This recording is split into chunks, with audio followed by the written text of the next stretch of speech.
गुरुवार रात अमेरिकी राष्ट्रपति ट्रंप ने ईरान को 10 दिन की मोहलत देते हुए उसके ऊर्जा ठिकानों पर हमले रोकने का ऑर्डर दिया। लेकिन ट्रंप का यह ऑर्डर 24 घंटे लागू नहीं रह पाया और इजराइल और अमेरिका ने एक साथ मिलकर ईरान के 2 न्यूक्लियर प्लांट्स पर स्ट्राइक की। एक नहीं, 2 स्टील प्लांट को निशाना बनाया, जबकि एक पावर प्लांट पर हमला हुआ। यानी 24 घंटे में ईरान पर 5 बड़े हमले हुए। बस खलीफा से ट्रंप की इसी वादा खिलाफी के बाद मिडिल ईस्ट पर बड़ा खतरा मंडराने लगा। आसमान में उठता ये धुएं का गुबार किसी भी वक्त पूरे मिडिल ईस्ट को अपनी चपेट में ले सकता है, क्योंकि जिस मकसद से ट्रंप और नेतन्याहू ने ईरान के खिलाफ जंग का आगाज किया, उसी को पूरा करने के लिए अमेरिका इजराइल के आसमानी जंगबाजों ने ईरान पर स्ट्राइक की। और हम जानते हैं कि यह हमला ईरान के न्यूक्लियर ठिकानों पर हुआ। ईरान की सरकारी मीडिया के दावे के मुताबिक अमेरिका इजराइल ने ईरान के परमाणु प्लांट को निशाना बनाया। सेंट्रल ईरान में मौजूद खुंदाब और येलो केक प्लांट पर अटैक किया। इस हमले में ईरान के न्यूक्लियर प्लांट को भारी नुकसान की खबर है।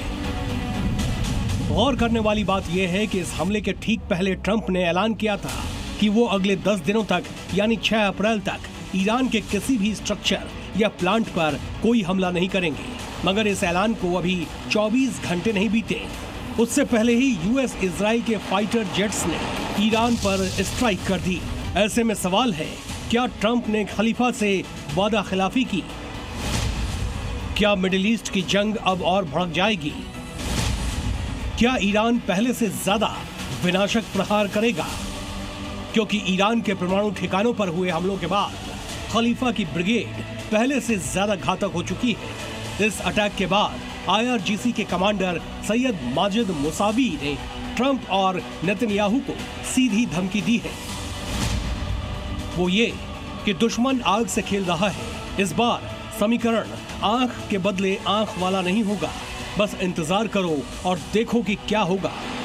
दरअसल यूएस इजराइल ने ईरान के जिन 2 परमाणु प्लांट पर अटैक किया है, जिन्हें हवाई हमले में तबाह करने की कोशिश की है, इससे ईरान को भारी नुकसान की आशंका जताई जा रही है।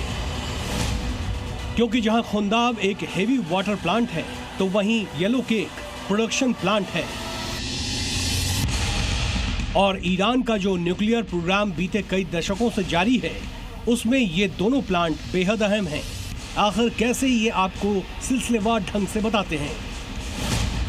सबसे पहले बात येलो केक प्रोडक्शन प्लांट की, जहां कच्चा यूरेनियम अयस्क से निकाला जाता है, फिर कच्चे अयस्क को येलो केक में बदला जाता है।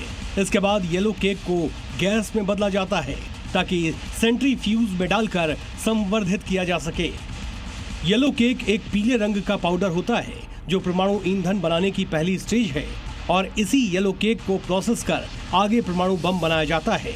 ऐसे में ईरान के येलो केक प्रोडक्शन प्लांट पर हमला कर अमेरिका इजराइल ने खलीफा का माथा ठनका दिया है, क्योंकि पहले भी ईरान के परमाणु ठिकानों पर इजराइल ने स्ट्राइक की है। मगर इस बार इजराइल अमेरिका के इस हमले से ईरान को जो नुकसान हुआ है, उसकी भरपाई में सालों लग सकते हैं। मतलब प्रेसिडेंट ट्रंप को आशंका थी कि ईरान महज 2 हफ्तों के भीतर अपना पहला एटम बम बना लेगा। लिहाजा ईरान अपने मकसद में कामयाब हो, न्यूक्लियर पावर बने, उससे पहले ही ट्रंप ने येलो केक प्रोडक्शन प्लांट पर अटैक कर दिया। इसके अलावा सेंट्रल ईरान के अराक शहर के पास मौजूद खुंदाब हेवी वाटर प्लांट पर भी अटैक किया गया। आपको बता दें कि इस प्लांट में प्लूटोनियम का बाई प्रोडक्ट तैयार होता है, जिसका इस्तेमाल न्यूक्लियर बम बनाने में होता है।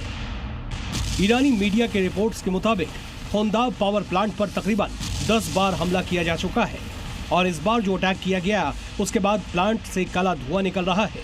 हालांकि इस हमले से अब तक किसी के घायल होने या मौत की खबर नहीं है, और न ही रेडिएशन लीक की कोई खबर सामने आई है।